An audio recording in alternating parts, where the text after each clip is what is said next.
So let me begin by apologising for the fact that you can't see me. I switched on my machine tonight and the camera's not working. It was working at 2 o'clock this afternoon, but it's gone on strike, got ill, had a holiday, whatever. It's not available to me. So I'm going to struggle on behind an image of me. But tonight's not mainly about me. The plan is to have a presentation from Fernham Homes, which Chris Laughlin will lead on.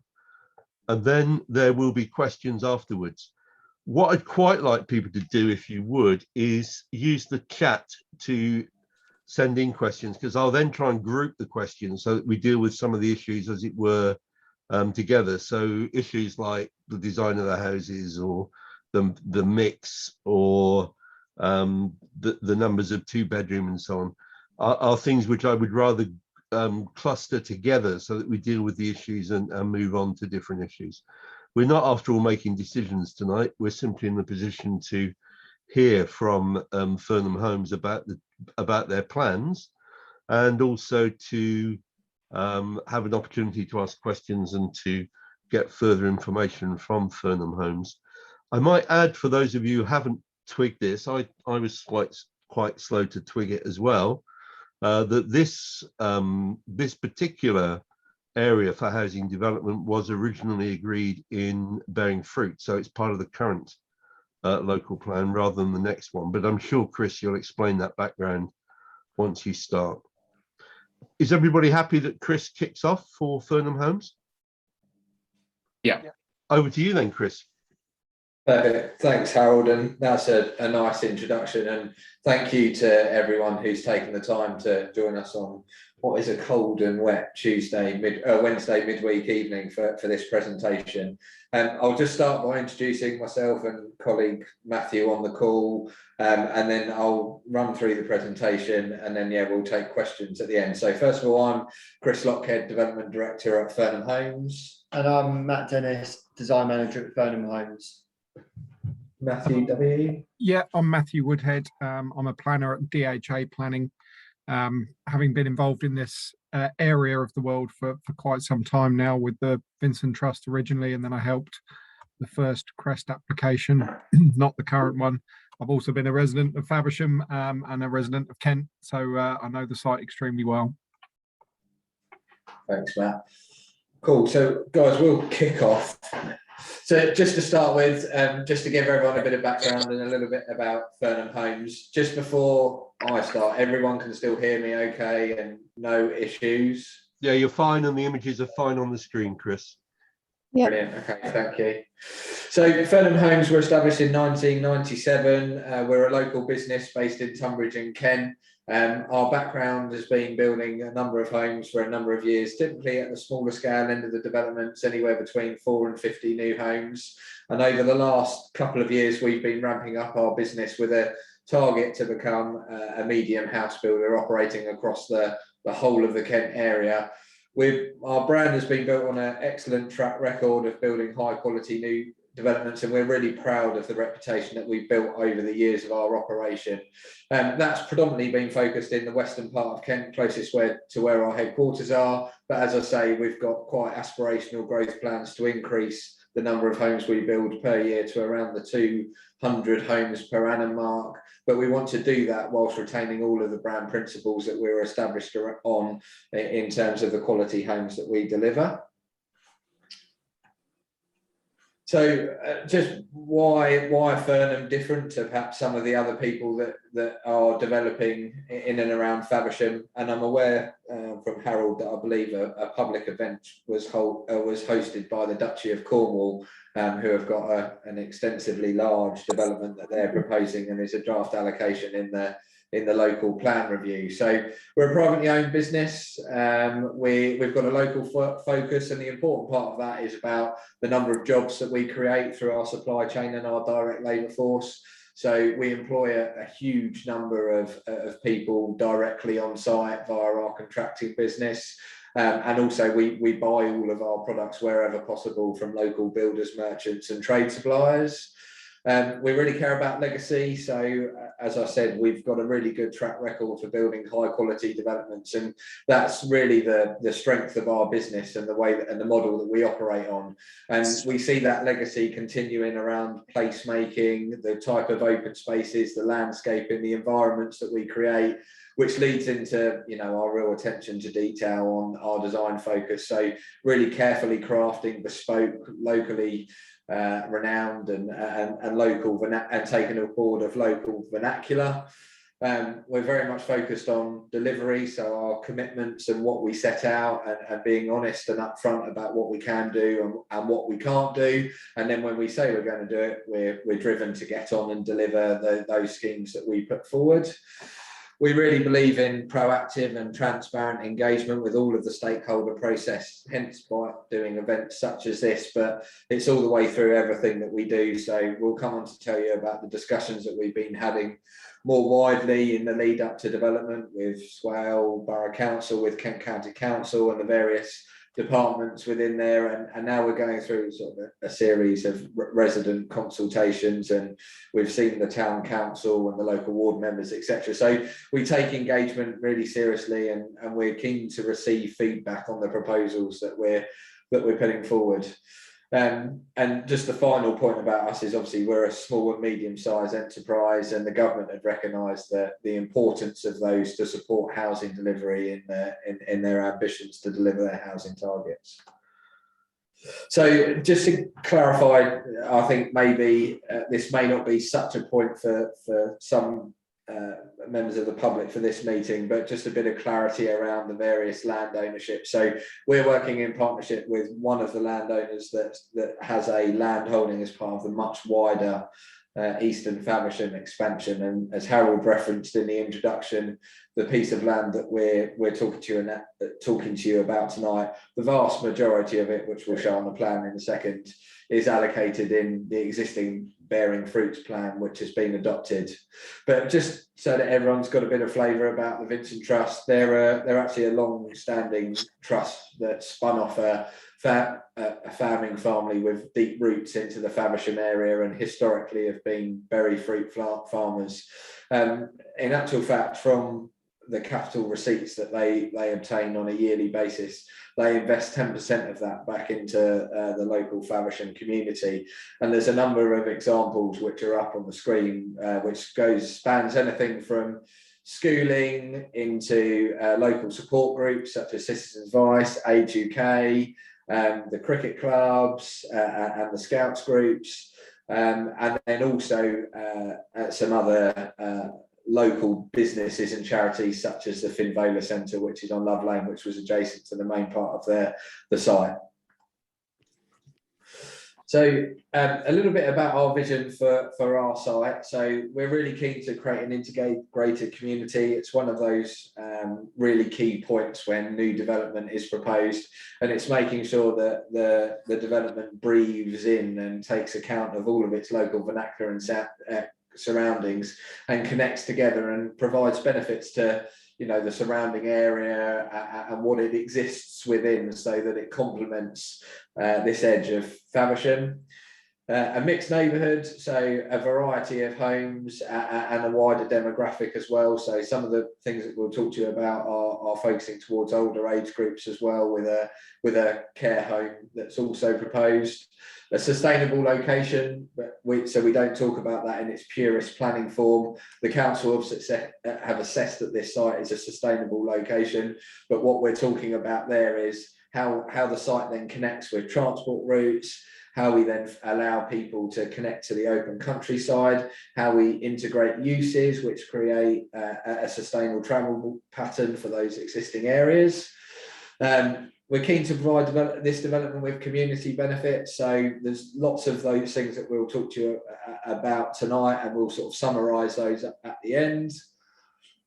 Keen to be very much landscape focused, and there's a vast amount of landscaping that's proposed as part of our proposals, but also connects into a wider green infrastructure framework, and all really strung together by a real focus for high quality design. So just to give everyone a flavour about the site in question, so the site that we're talking to you about tonight is the land that's outlined in red, totals around 36 acres, obviously accessed off Love Lane on the eastern part of the town, the railway line to the south, and then further land, which is off to the further arable land, sorry, off to the east.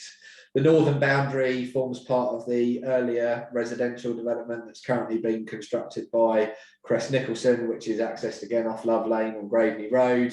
Their development's about 2/3 of the way complete, and that formed part of the wider outline planning permission that previously existed for the site and formed part of the bearing fruits allocation.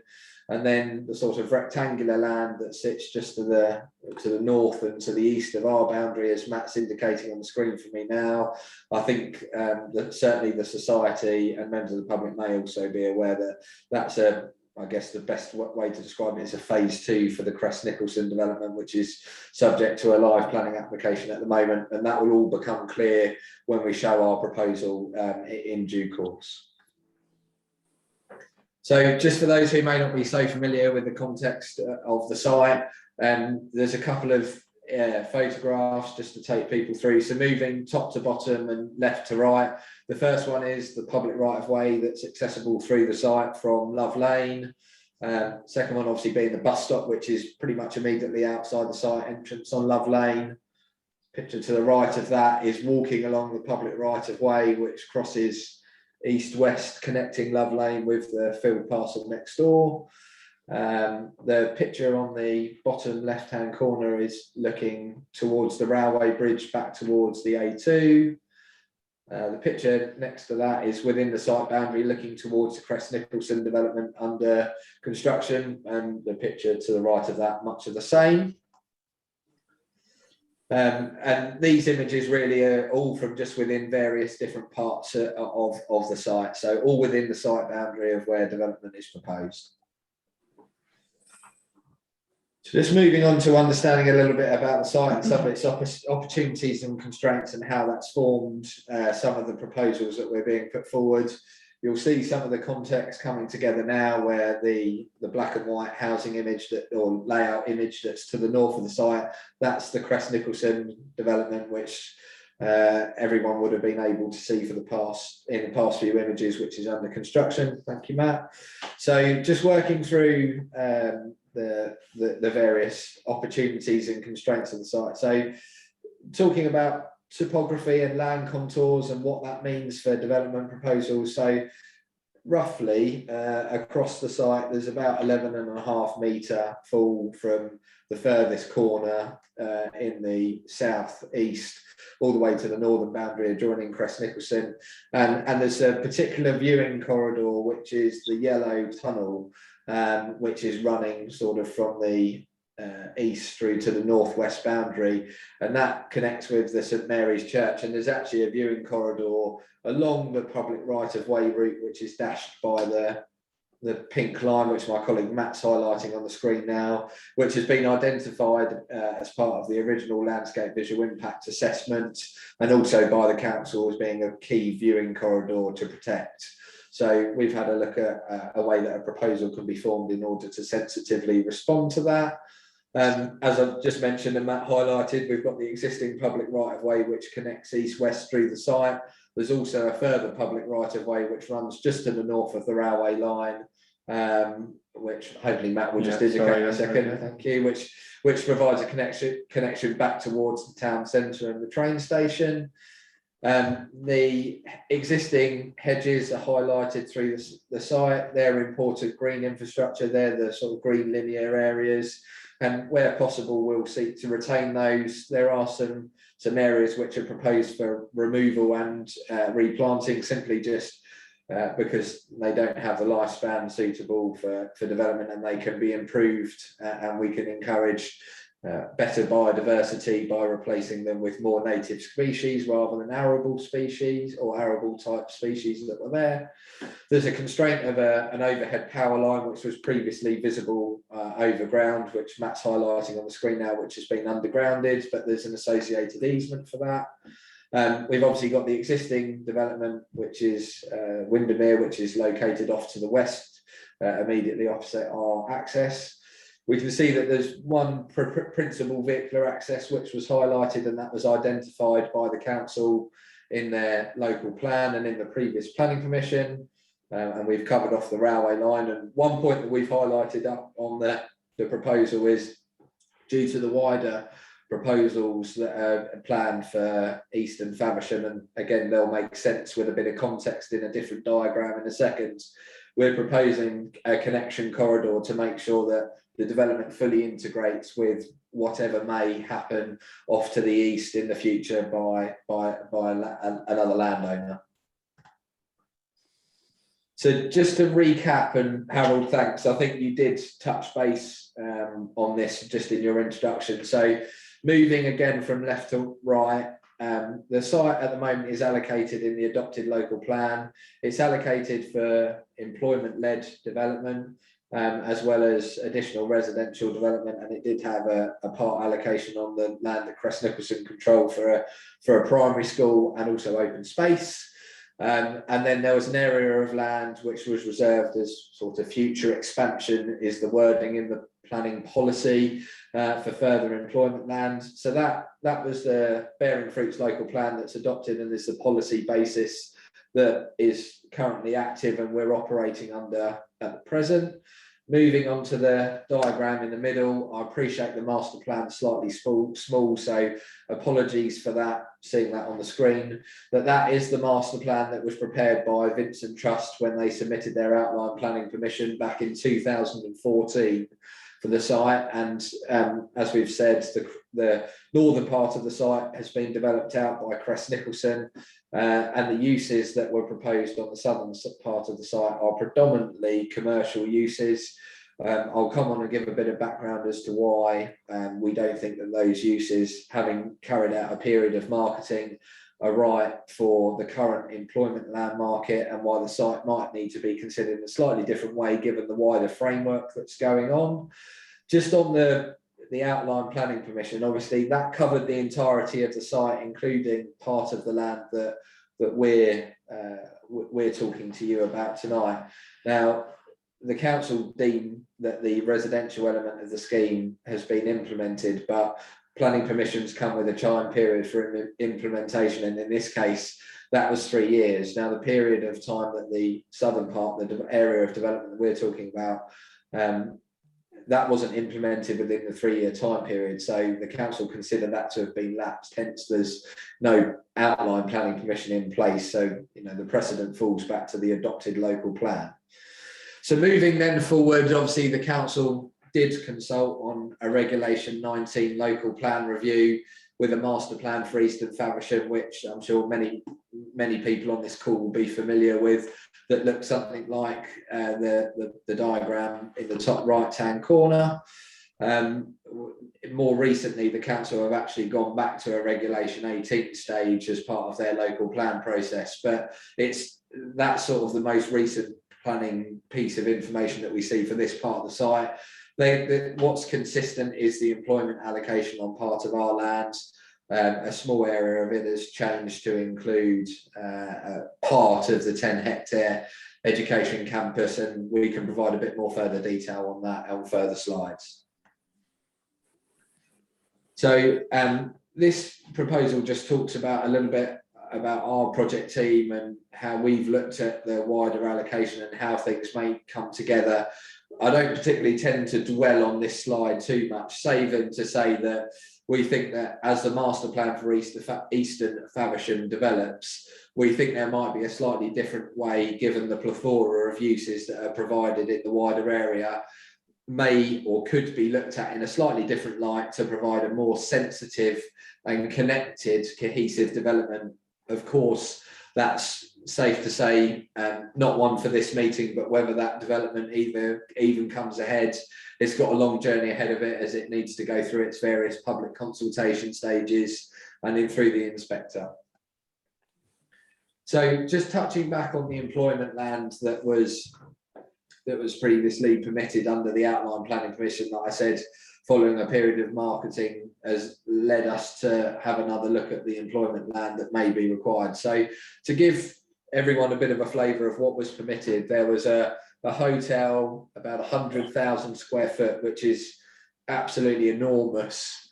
So 100,000 square foot floor area of office space, a pub restaurant, a medical practice, and some industrial land as well. And a number of those uses have been delivered in other places. So, for example, the pub restaurant was intended to be Marsden's, and obviously people will probably be familiar that the Marsden's been delivered on the A2.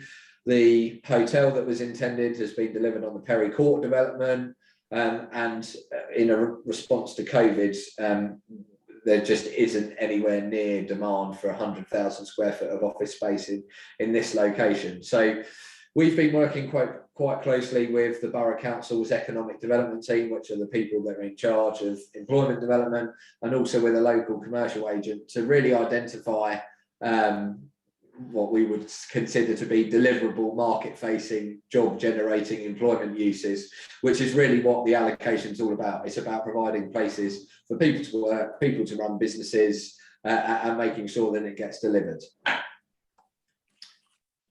So, Just to carry on from the background and the kind of the context that Chris has presented to you all this evening, we thought we'd also just take you through the steps that we've taken to arrive at the scheme that we're going to be presenting to you.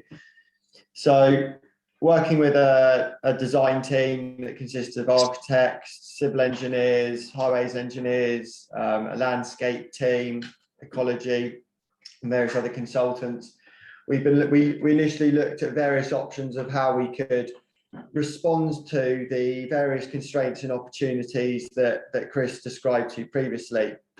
Some of these included looking at how we could incorporate the public right-of-way connection, looking at a new site access point, then also providing connectivity from the Love Lane side of the site through to the open space to the north.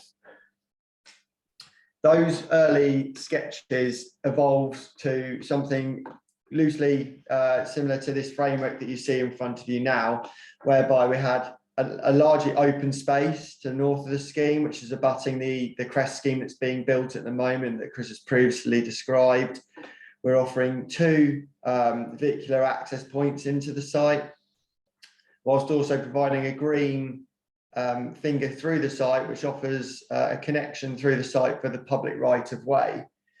In addition to this, we're looking to break the scheme down into kind of manageable areas, both from a kind of a living point of view, but also from a buildability and a character perspective, whilst also looking to allow for whatever eventualities may come to the east of the site, whilst also responding to various site constraints such as the easement that Chris touched upon earlier for the power lines, allowing for an ecological buffer along the southern boundary, and various other considerations. This evolved further to be something a little bit more in line with what you see now. So again, as I was just describing, we've got this public right-of-way connection running through the site. We've got a green buffer along the eastern boundary and along the southern boundary, whilst also providing planted buffer along much of the western boundary, taking into account various site-specific constraints, retaining the open space to the north with positive active frontage onto this open space, and breaking the development down into its various character areas. So just coming on to those character areas that I just touched upon, and this will become a bit more apparent as we go through the scheme. In the site, we've broken it down to various spaces and say character areas. We've got the northern entrance with the open space, so this vast open space which would accommodate potentially sports provision, some SUDS features, so sustainable drainage features, play area, and just having space. We've got a southern arrival space, which is also offers the connection point for the public right of way, which would be running from the west of the site through to the east of the site, as it already does. And this is picked up in this green corridor, a nodal point. And then we've got an avenue, which would be a tree-lined avenue that runs along the principal spine road going through the site, And we've also, this is something that's evolving all the time, would be to have an additional green space along the eastern boundary, and that is something that's evolved fairly later on in the design process. So moving from the design evolution to the proposal and where we're at with the proposal at the moment, I'll take you through it step by step as to the various elements that we're proposing to include within the scheme, and again just touch upon those various characteristics and inclusions that we've kind of layered up as we've gone through the design evolution.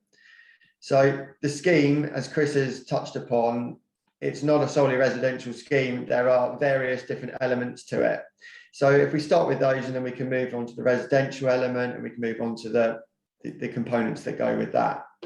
So the scheme is to include retail elements. So as you see number 6 on your screen, I'll zoom just a little bit out. There we go. So number 6, that'd be some retail elements, and that's intended so as we can offer employment on the site, we can offer shopping facilities, local affordable shopping facilities, and also offering opportunities for local businesses in the area. That was something that when we met up with the town council, that was something that was made quite evident to us. And having these retail elements, where they're at as yet, you know, there's scope for different occupants to take over various size retail elements in that space with some residential above. There's an area for the day nursery, so for care. There's an area for the care home, which is again is something that Chris touched upon earlier. So the scheme isn't just a housing scheme in that sense. There's actually a care home element, you know, so something to facilitate people slightly later on in life that need of additional care, 24-hour care. We then go on to provide some enterprise units. So again, what they will contain is something that will evolve as the process continues, and we engage more with various stakeholders. I know that's ongoing. I'm sure Chris will touch upon that possibly later on. And then number 10 that you see in the bottom right of your screen, that's land reserved for either a school or further enterprise units. And as Fernham Homes, that's something we're open to either or. It's something that we'll work on with the council and their needs moving forward to deliver. Within that, a lot of these elements form what's part of the outline planning application.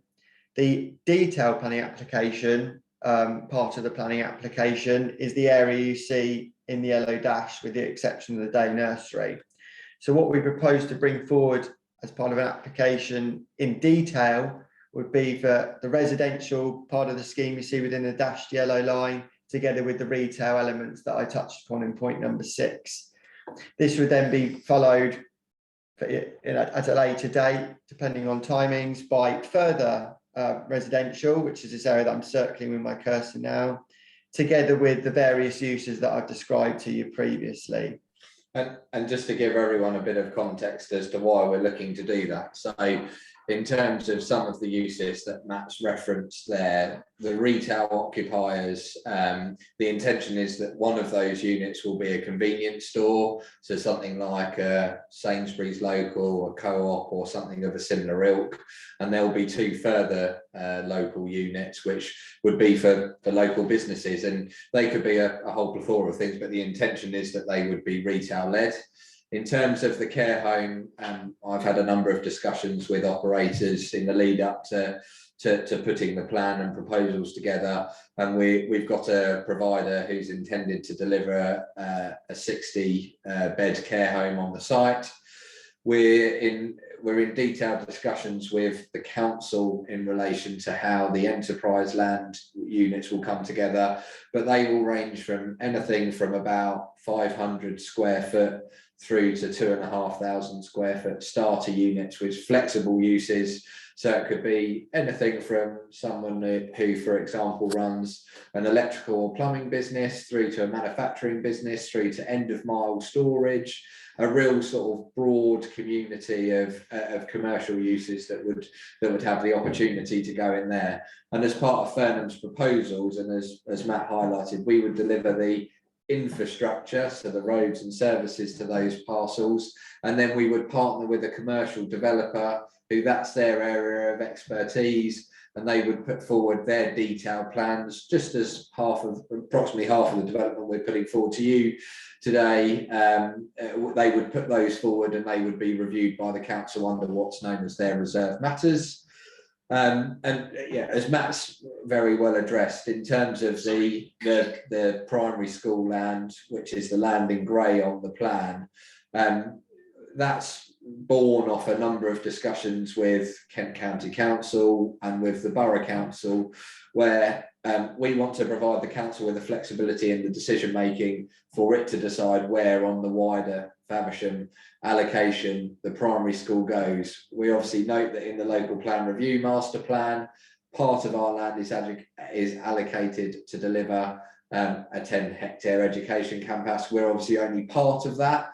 Our part of the site was envisaged to deliver the 2 form-entry primary school. So what you see on the plan there provides the council the option to do that, but should they choose to reallocate that somewhere else, then Fernham would obviously happily contribute towards it, and the land would revert to deliver more employment land uses, which is sort of consistent with what the council have been putting together as part of their policy base and documents. So just to touch upon the final areas that we haven't really discussed too much on this particular drawing, but as discussed on previous slides, the area to the north of the site is a large open space with provisions for a sport facility. Again, I mean, you can see on that drawing, you know, it's shown as a cricket pitch, but that could well materialise to actually be football pitches or another sport facility, depending on the sport we get and conversations we have. It's probably just worth noting for everyone on the call that we've been talking to local football clubs, Strike Force, for several months now, and we've got some principles agreed with them that should planning permission be granted, the intention would be that we would partner up with them and they would be the sports use provider on the site, and we're accommodating.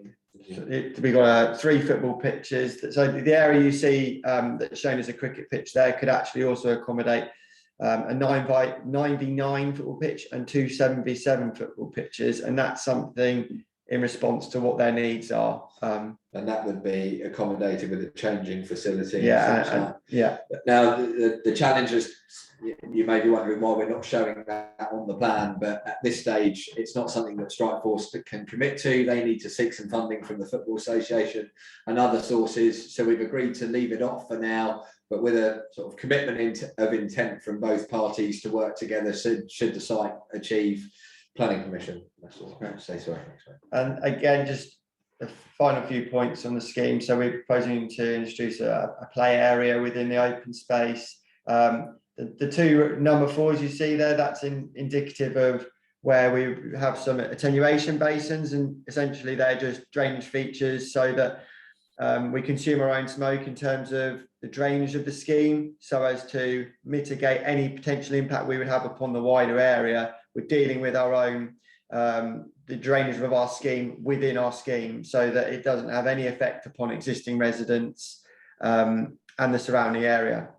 It's also keen just to point out that the open space and the houses that front onto it have been developed so as to work independently as a scheme, but then in the event that the Crest scheme that you see that I'm circling now does gain permission, which we do not know, it can also work with that scheme so as to form a harmonious kind of development. So we're leaving our options open there so as to not completely stand alone, but be able to stand alone if other things don't come forward. So just to summarize a bit more concisely, what does the scheme provide? We're providing publicly accessible sports provision, facilities and open space, the care home that we've spoken about a few times, the day nursery, employment land. Again, we've got land reserved for a turfy primary school or another use, depending on how that element progresses. The retail facilities that we spoke about, so it could be, you know, a small local shop together with space for local businesses. We're enhancing the prow access, so in terms of the materiality of it, making more usable, but actually making it more openly connected to the wider area. Extensive new green infrastructure, so as to enhance the biodiversity of the site, and it enhance the various kind of provisions that it also already provides for. We propose to include to provide for highways improvements along Love Lane. The extent of those will be determined by Swale Borough Council and KCC, Kent County Council, and negotiations with them and what their requests are as part of an application. Just safe to say, just for everyone on the call, we've been in quite detailed discussions with Kent County Council, or our transport consultants, and us have been in contact with them for quite some time. We're very acutely aware of the town council's 30-mile-per-hour speed limit and what they're promoting. And I think rather frustratingly to the town council, Love Lane was missed off that. That has been highlighted to KCC, and that is being reviewed by all parties at the moment as to whether it's possible to make those improvements. So I just wanted to highlight that specific point, as I'm sure that may come up for some people on the call. Chris, I think you said 30. You meant 20. I don't think they're No, Harold, on this part, it's on Love Lane at the moment. The current road is a 40-mile-per-hour road, and the request has been to seek to reduce it down to 30 miles per hour. I think Harold's okay. That's fine. And just to finish up on what does the proposal provide, we are of course providing housing as part of the development, so a range of housing ranging from 1 bed through to 5 bed, and we will come on to that in a little bit more detail shortly. And as we spoke about right at the beginning of the presentation, the aspiration of Fernham and what's been proven with the track record is that we aim to deliver a high quality residential scheme, both through the use of materials, workmanship, and the design of the houses themselves. Thanks, Matt. So just to move on and touch a little bit on the housing mix element of the scheme. So it's anticipated that the site itself will deliver approximately 150 new homes, 45 homes of which will be affordable housing, which is in line with the Borough Council's affordable housing policy for the site. Just to give a little bit of a flavour of the proposed indicative affordable housing mix for the whole site, that's obviously shown on everyone's screen at the moment. We'll leave it up there for a second. I won't go through it line by line because that might be a bit seldom. And then moving on to sort of tenure split, so how the tenure of affordable housing, it's anticipated that around 60% will be for affordable rent, 20% will be for shared ownership, and 20% will be for some kind of discount home ownership type scheme. So Matt referenced in the proposal the element that we're seeking, or will be seeking, the council to grant full detailed planning permission for, i.e. we're putting that information before the council now and asking them to determine that now rather than at a later date. That element of the scheme that was dotted in yellow will consist of 84 of the 150 homes. So it's 84 out of the 150, not in addition to. 31 of those will be affordable homes, which is about 37% of the total homes provided on that first phase. And then because we know the detailed housing mix for the entirety of the site there, I've been able to set that out in a table, and we've been able to provide the number of homes that will be 1 and 2 bedrooms within the first phase, which is all 31 are 1 and 2 bedrooms. Now, of the affordable housing that's provided in the first phase, we've been liaising with the council's housing manager, and we've agreed that 4 of the homes will be wheelchair accessible, and that's to meet an existing demand on the council's housing register, and they will be 1-bedroom homes.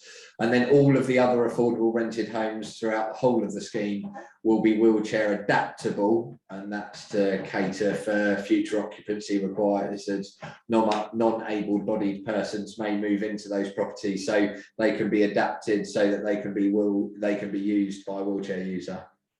Thanks, man. Thank you. So just to touch upon the appearance of the scheme, I'll zoom in because it's a little bit. So these are some working street scenes that we're working together with the project's architects on at the moment. But what you can see from this is that We're looking to incorporate a variety of materials. So we've got brick, some hanging tile, although fairly limited, and then some weatherboarding, particularly the brick and weatherboarding, looking to pick up on the local vernacular. So from what we've seen from walking around the town ourselves, and precedent studies that we've undertaken. There's also a variety of forms of house, varieties of roof form, so as to give the scheme some variety, give people a home that feels like a home to them rather than one of 100 of the same product, and give some variety so to carry on the variety and the variation of materials and form that you see when going through Faversham at the moment.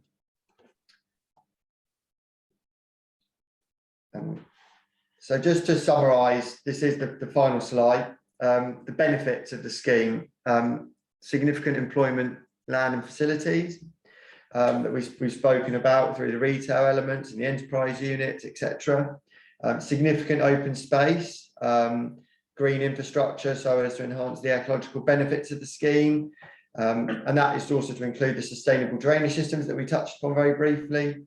High quality scheme with locally reflective material palettes, as we've just touched upon a second ago, and that housing scheme is to deliver a range of houses, range of sizes, and a range of accessibility criteria that Chris has also described to you. So we're repeating ourselves with the significant employment, land facilities. We're providing a policy compliant level of affordable housing, improved connectivity with the wider area, both for walking and cycling. The biodiversity enhancements through the green infrastructure that we just touched upon, the improved right of way that runs from west to east through the site, highway improvements along Love Lane, which we said will be, which will be come out in detail through to discussions with Swale Borough Council and Kent County Council, and as part of the proposal and as part of the application, and what we'd hope to be a permission would be significant financial contributions towards various elements in the local area, so the infrastructure, education, doctors, libraries, and so on and so forth. Thanks very much indeed, Chris. Could I just take you, before we go to the specific questions, can I just take you back to those images you had of the buildings? Yeah, 2 secs. Because I think one of the things it would be useful if you talked about now is, where are the 1 and 2 bedroom houses going to be? These all look like very large houses to me.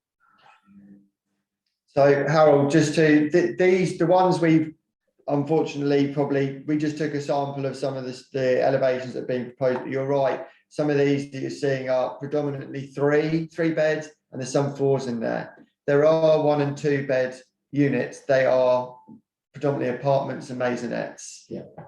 And they will form part of the another part of the scheme that isn't shown in these particular street scenes.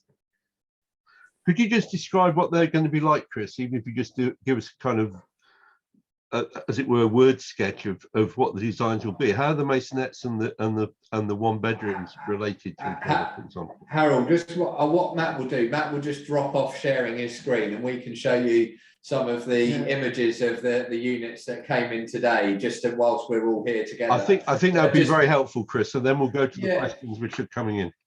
Okay. Yeah, absolutely, of course. So we'll just drop off sharing the screen. But Harold, in terms of their character and materiality, that they will be entirely reflective of what you see in the wider proposals. So it will be an entirely comprehensive, consistent approach to materiality and built form, and that will be reinforced. We're just opening up the document now. Yeah, both in the and the maisonette block. Yeah. So that one, and that will show everyone on the call the just maisonettes.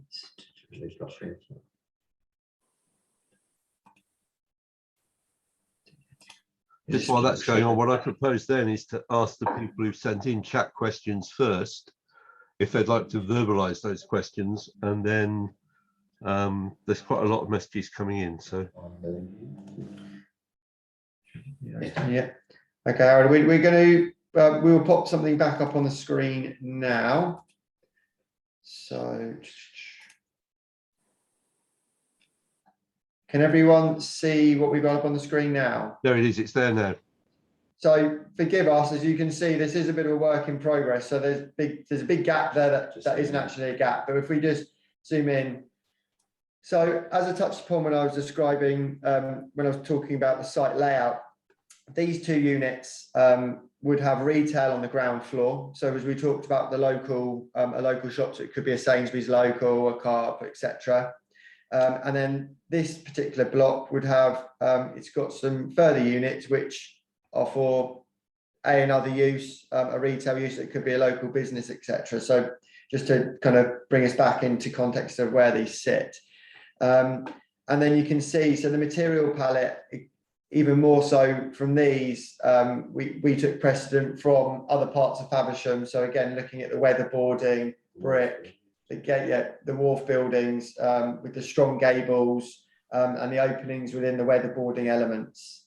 So that should give you an idea, as we said, because they're made up of apartments, they're over 2 stories above the retail. We have also got a maisonette block which sits in another location. And Harold, we'll go to some questions, and Matt will locate the maisonette units, and then we'll show those as well. But let's take a couple of the questions. Okay, apologies, Harold, I haven't been following the chat. So okay, well, David Melville, do you want to start on the issue of how green these buildings are going to be?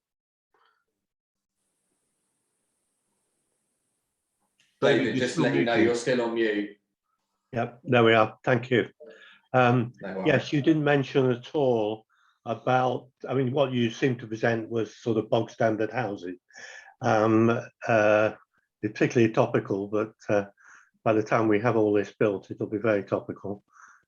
Shouldn't you be retrofitting green features such as solar panels, ground source or air source heat pumps, and charging points for electric vehicles right from the start? Much cheaper to incorporate them when you build, rather than householders have to shell out for them later. Matthew, Thanks for that. before you answer, Thanks. Sue, you had a similar question. Do you want to put that at the same time? Do you mean the one about wastewater, Harold? Oh, Sue, not you, Matthew. Sue. Oh, sorry.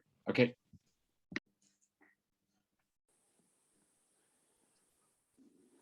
No, not. It doesn't look like it. Sue was asking about solar energy, and again about new building providing its own energy, and also asking about sewage.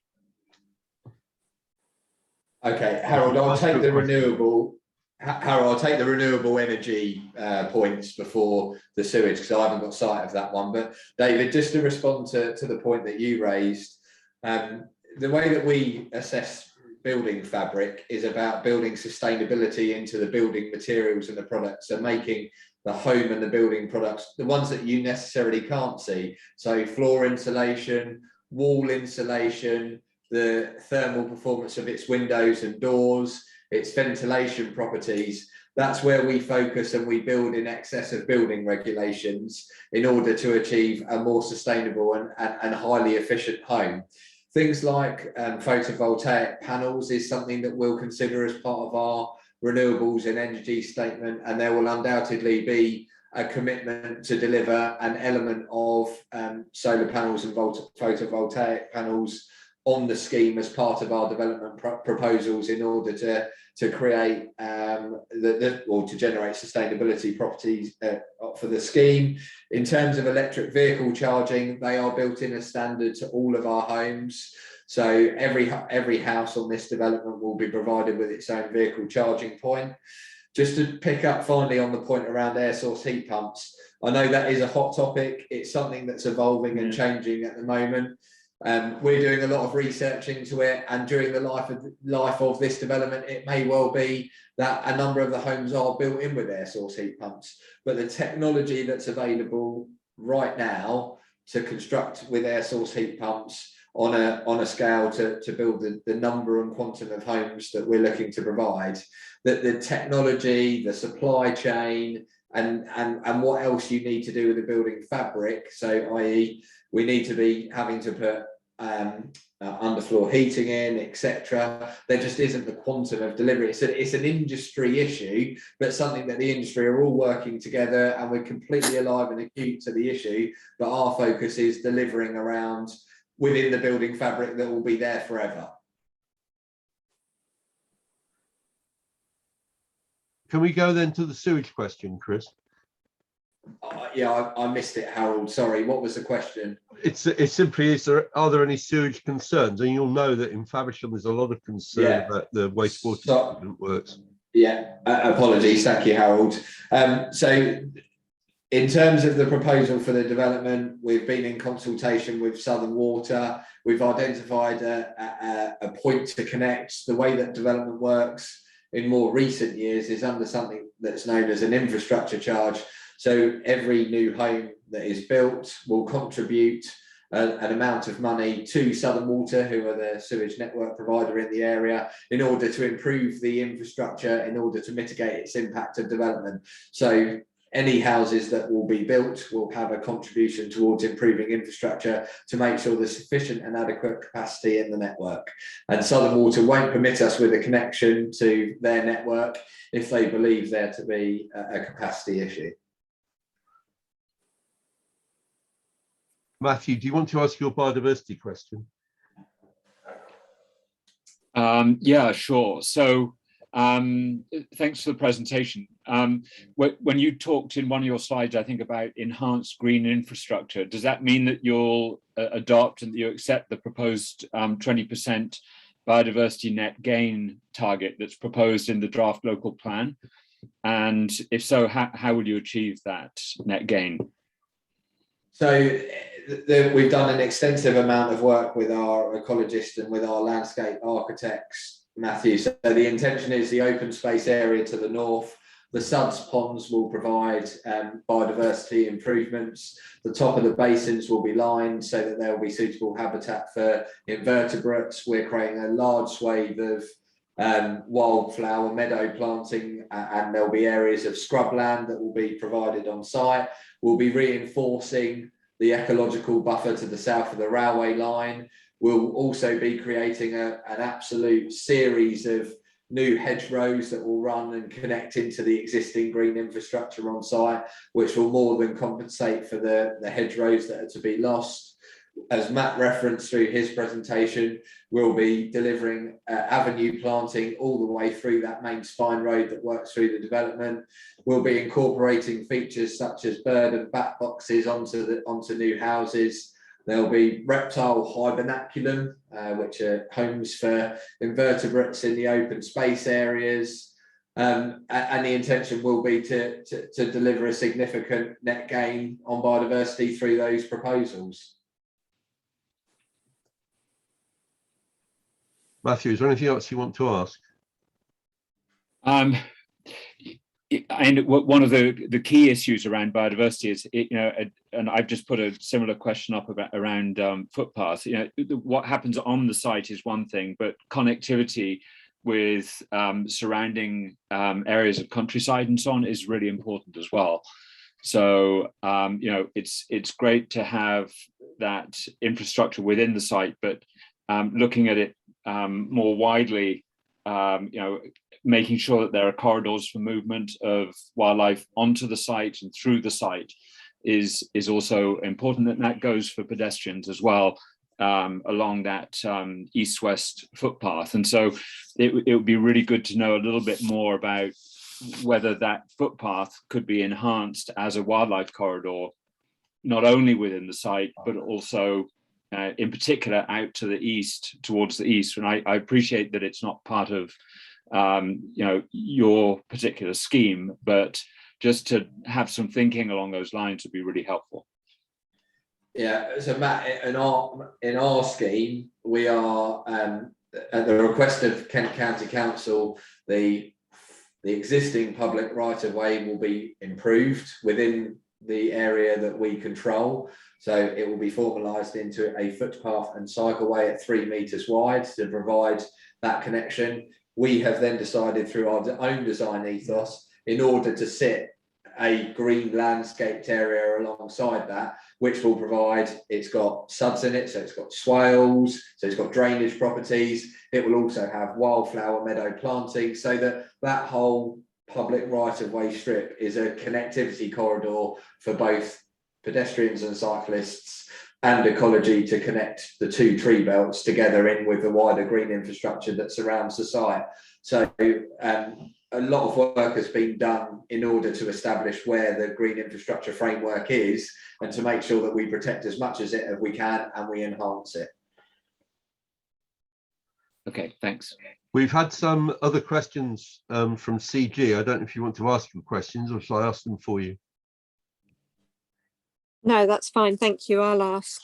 Yes, thank you, because they are connected to the ones that have already been said. So the tree or hedge boundary to Love Lane, that is an established boundary. Are you planning to get rid of that totally? So the existing hedgerow that runs along Love Lane is to be removed by Kent County Council as part of the bus stop improvement works that are permitted under the original 278 agreement, which is the off-site highway works agreement. And now I don't have an exact date for those works to be carried out, but I understand they'll be carried out in the early part of the new year, subject to obtaining road space. So the hedgerow is to be lost, but not through our development proposals. It's through already permitted works as the bus stops widened into the site. Sorry, I just went on to low power there. So you said that you've done some, you've consulted with an environmentalist or something. Have you had an environmental impact assessment done?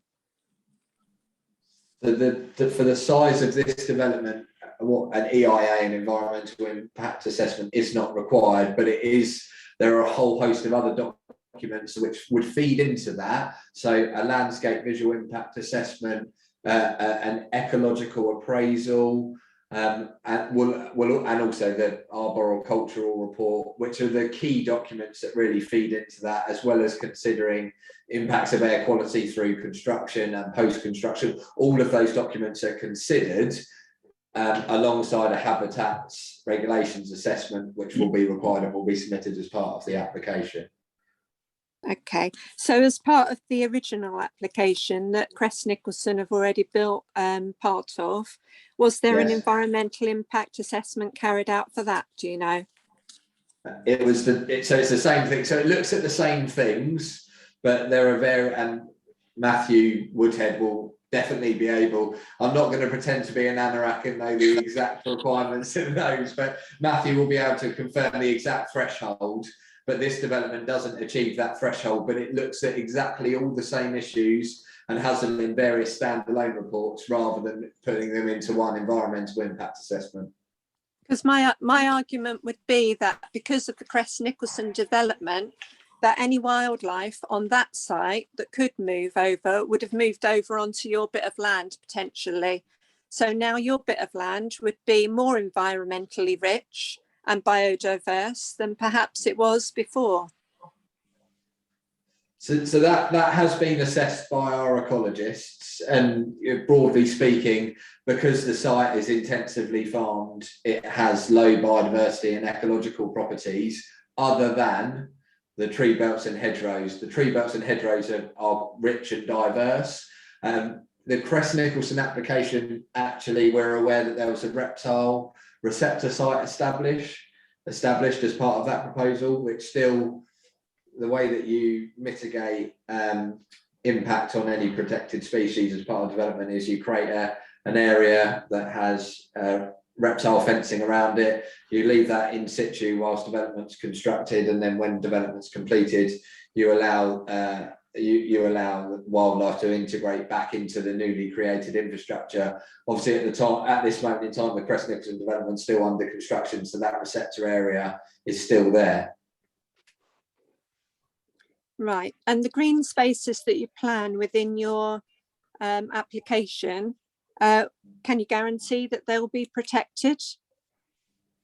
Yes, they'll be protected by the Planning Commission, and I expect the Section 106 legal agreement They'll also be transferred to a residence management company upon completion of the development. So they'll be they won't be in developer control, they'll be in the control of the residents. So just to get it straight, so when you apply for the full planning permission, you said that was for the housing.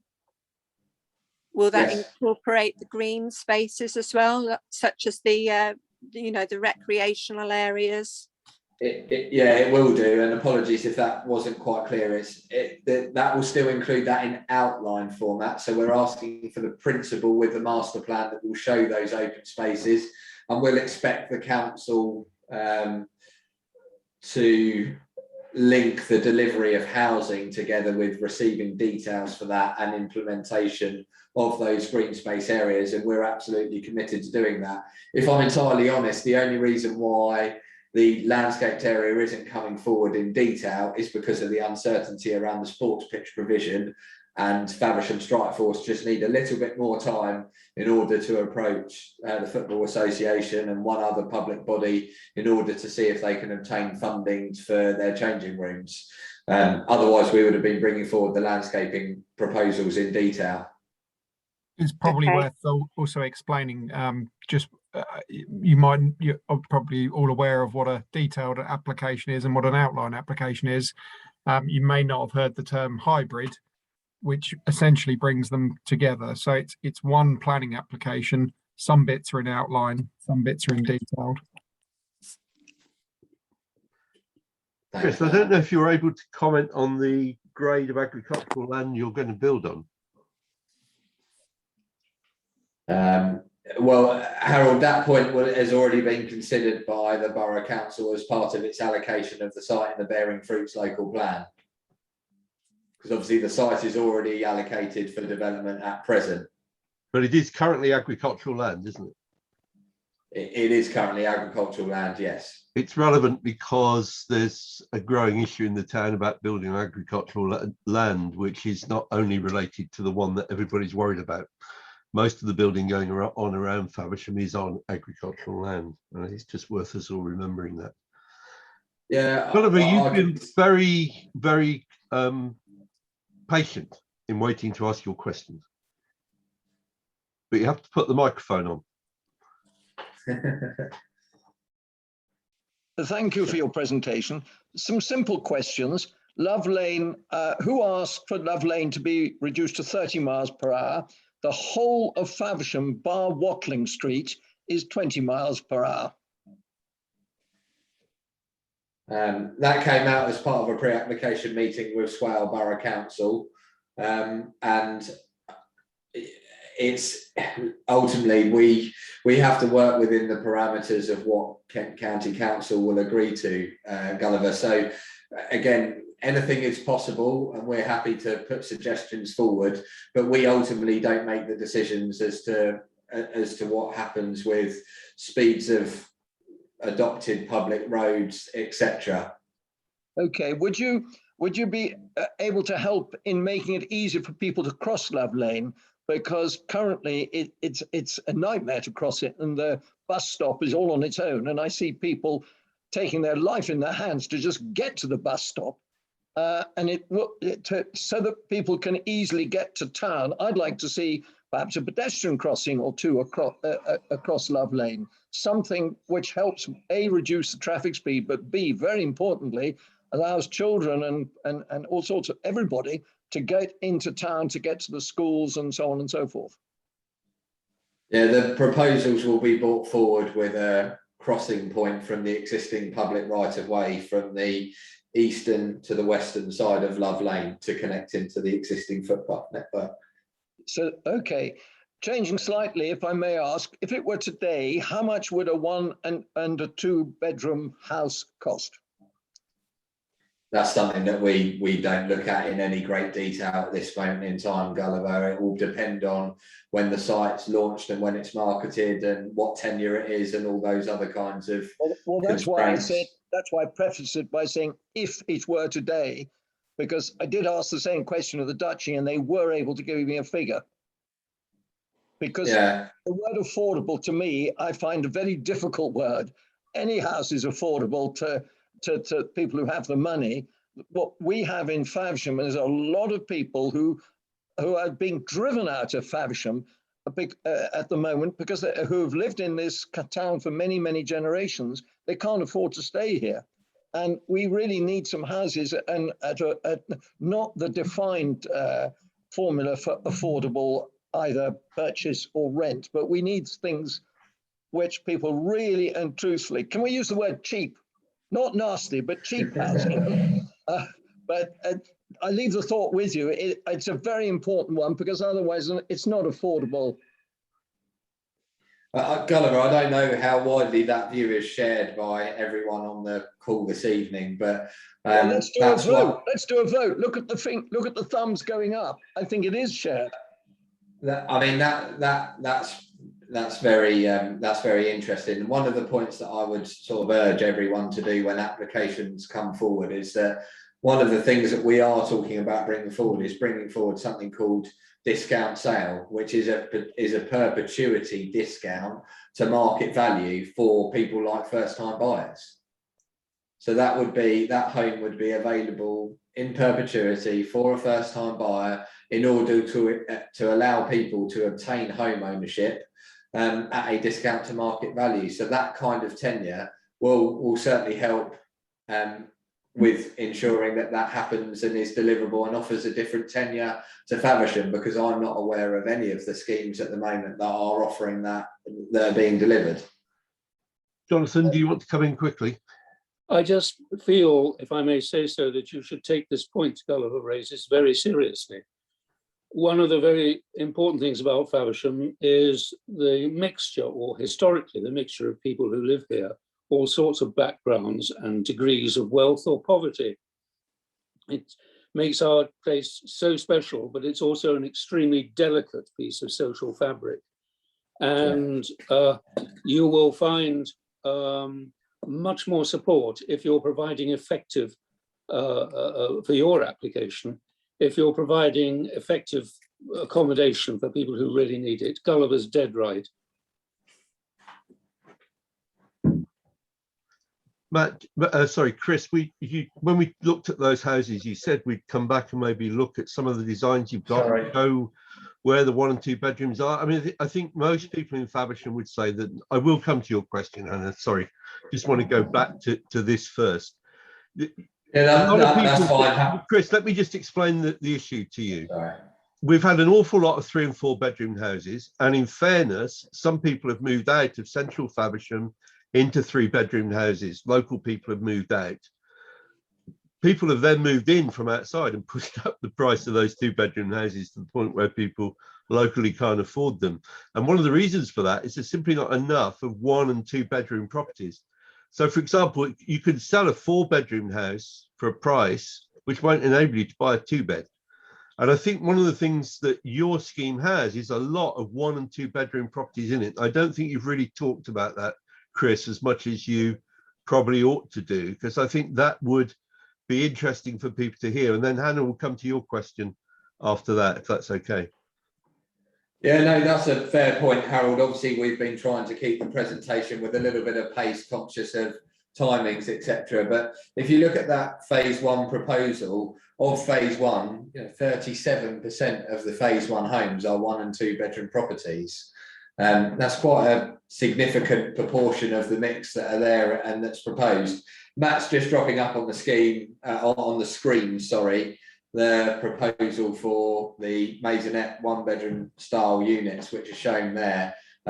This includes the the 4 wheelchair units that we touched upon earlier as well. So the ground floor units have been designed slightly differently from the first floor units so as to accommodate to ensure wheelchair accessibility. So again, that's something that was raised by the housing officer when in discussions with Scarborough Council.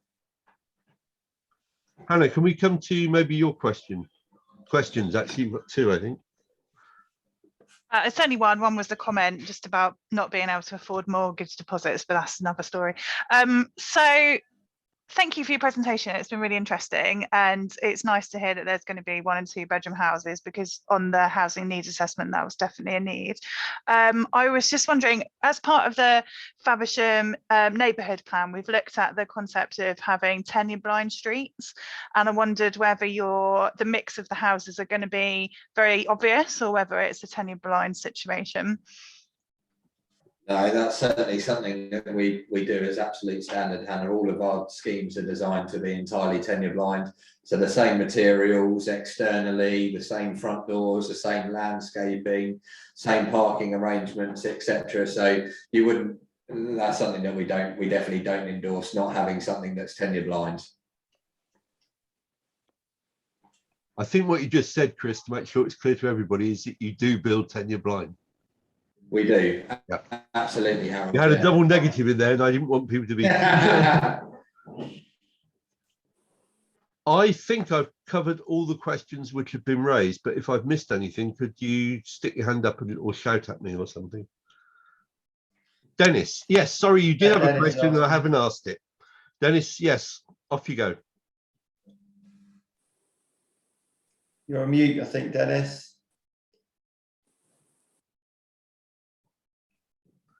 Sue, if you're still, Dennis, just hang on a second. Sue, if you're still not able to use your microphone, can you give me the question you want to ask? Dennis, you've got the conch. Okay, I think I'm not mute now. You know, you're fine. We can hear you. Yeah. Did you say something about schools? Sorry, medical centre. We did say that there was previously a medical centre proposed on the site as part of the original outline. And is that going to be established? Is that the plan? No, Dennis, that's something that we understand from consultation with the CCG, that they're focusing on delivering centric facilities in the Faversham Medical Centre. So instead of delivering a facility on site, our proposal will provide a financial contribution to improving the infrastructure and future expansion at the existing Faversham Medical Centre. The problem with that is people trying to get into a central medical centre. There's a complete lack of parking arrangements at the present ones, and we haven't got a medical centre like the one at Whitstable, Estuary View, and there are other medical centres around. And with the growth of population, and there is a considerable number of elderly people. Actually, I'm one of them, I'm 78. And I don't need a nursing home just at this moment, but I do need a medical centre. Yeah, I can sympathise with everything that you've just said, Dennis. It's a tense subject generally on most new developments. And if we knew that the CCG had said that they wished to see a new facility on the site, we would have absolutely entered into a discussion with them. But they're very clear in informing their strategic growth plans for this part of the world, and they've made the decision that they're investing in the medical centre. In terms of connecting to the medical centre, that comes through the public right-of-way improvements that we're providing and the connections back into the town centre. So we make our best effort by the financial contribution to improve that infrastructure, but it's one of those pieces of infrastructure that's decided by, as I say, in this instance, the CCG. Dennis, there's limits to what the developers can do. It's interesting that it's the developers who have the public meetings with us and not the council. Yes, quite.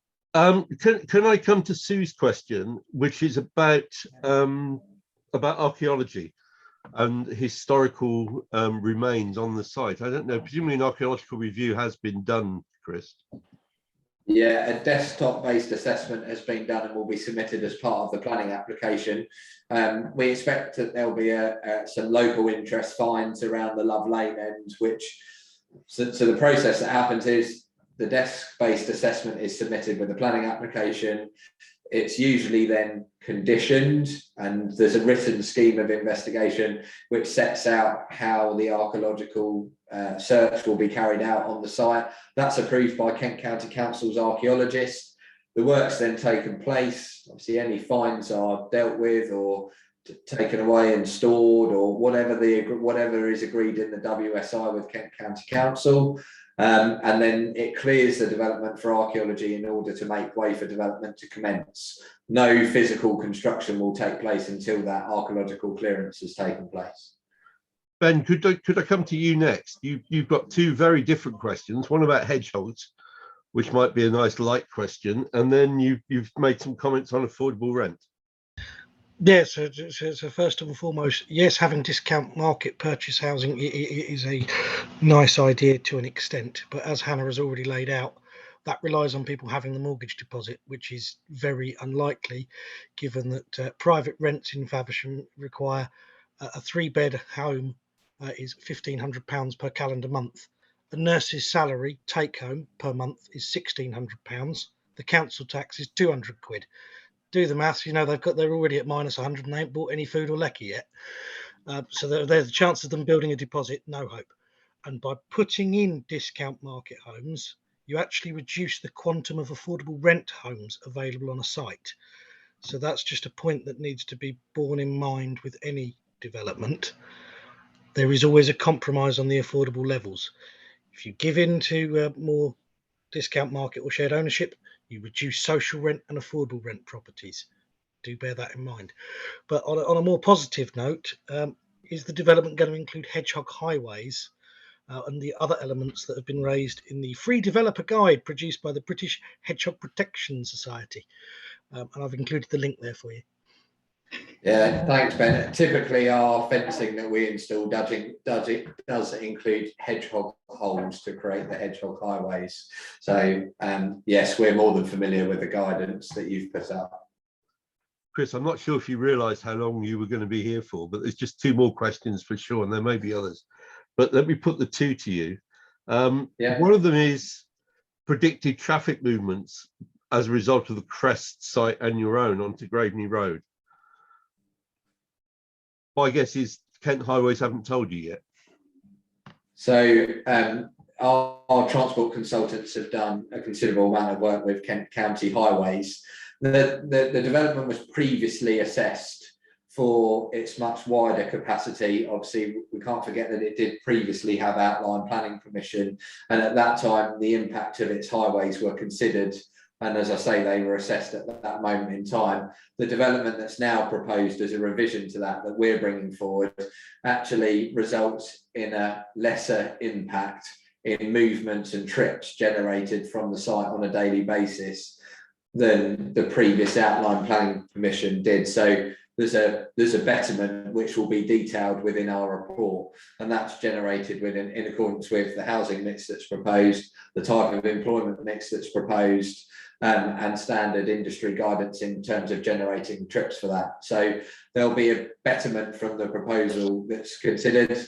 Harold, if the question relates into the phase 2 element of the Crest Nicholson scheme, that will obviously need to be considered by Kent County Council holistically across both applications when they've got them before them. But they will have accounted for an element of the modelling in that because the site has an allocation for a certain number of homes. Ian, Jonathan, and then perhaps Ian, if you'd like to ask your question, but Jonathan first. Jonathan, you're still muted. My apologies. It will be very interesting to see what the Highways Department has to tell us, therefore, about what will happen at school rush hour in the morning and the evening, and whether it's likely to coincide with people trying to get over the railway bridge, let alone get on to Watling Street from Love Lane. It'll be very interesting to see what comes out, and I look forward to seeing what Highways has to say. And maybe we should be asking for a meeting with Highways, Harold. Yes, chance to be a fine thing. Well, I agree with you. Sorry. Sorry, can I just interject, because it was my question that you asked before, Harold, and it wasn't totally answered. So connectivity, roads, are the houses and the roads that come out of this particular site, are they going to be linked to Crest Nicholson so that people can drive through the Crest Nicholson site onto the Graveney Road, or do they all have to come out onto Love Lane? The proposal that we're putting forward for our site is separate from the Crest Nicholson proposal, so the roads are not connected. So that will just add to the traffic on Love Lane then. There won't be any way around a traffic incident happening on Love Lane itself. The cars won't be able to get out. Our development doesn't connect into the Crest Nicholson scheme though. Is there no scope for doing that? I don't understand why that wouldn't happen. It would mean making a link road through the open space in order to connect the two schemes together. And generally that hasn't been part of any of the master plan framework that's been suggested as part of the council. They've seemed to wish to, and so same with Kent County Council Highways have seemed to want to keep the two developments entirely separated through all of our stakeholder engagement with them. Okay. It's perhaps worth saying, Chris, for the sake of everybody on the call, that Swale is attempting to get some kind of master plan done for the whole of the developments in southeast Faversham, but they're clearly struggling to be able to achieve that.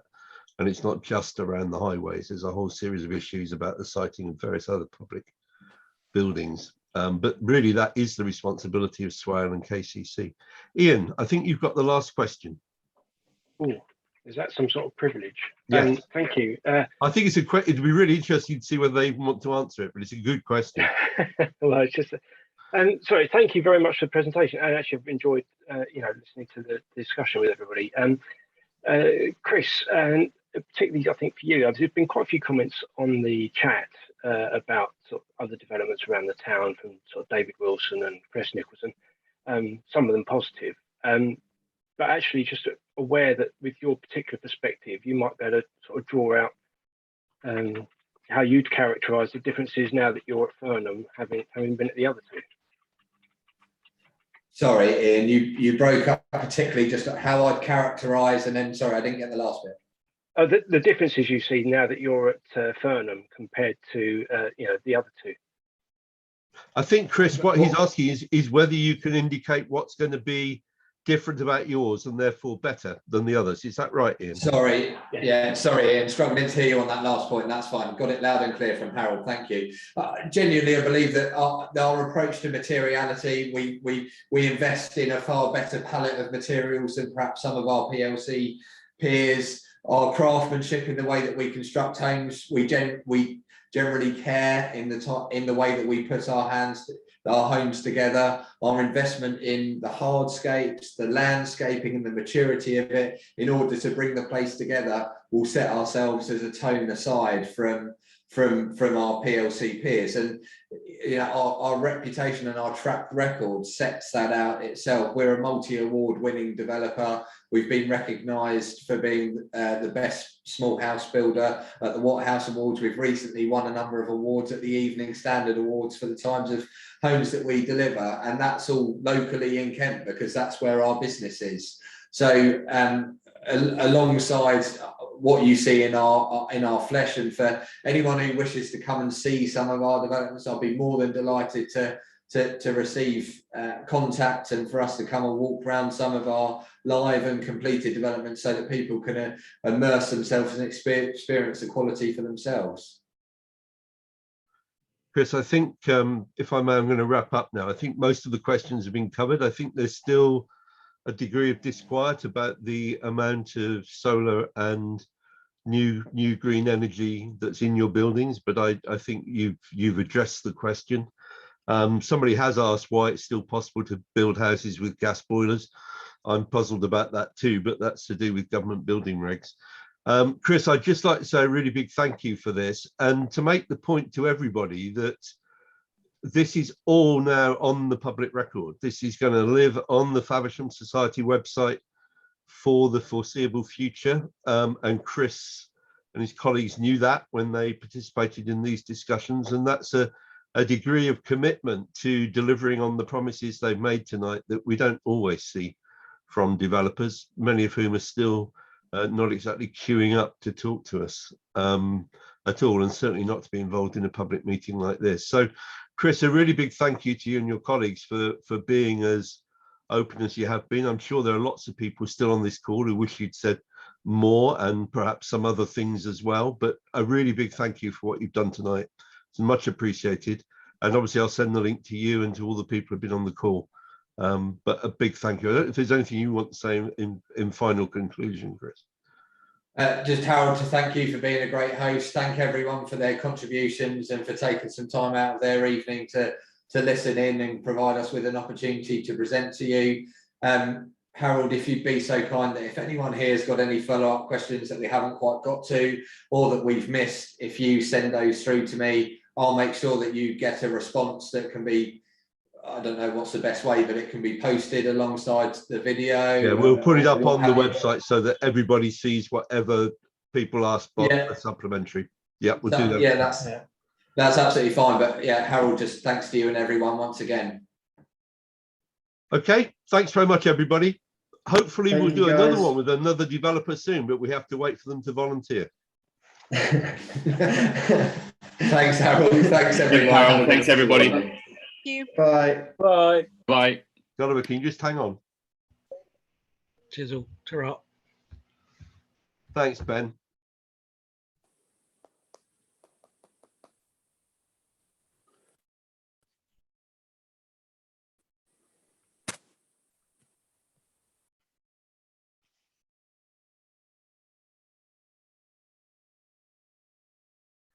What do you think? Oh, hang on, let me just stop the recording. Sorry.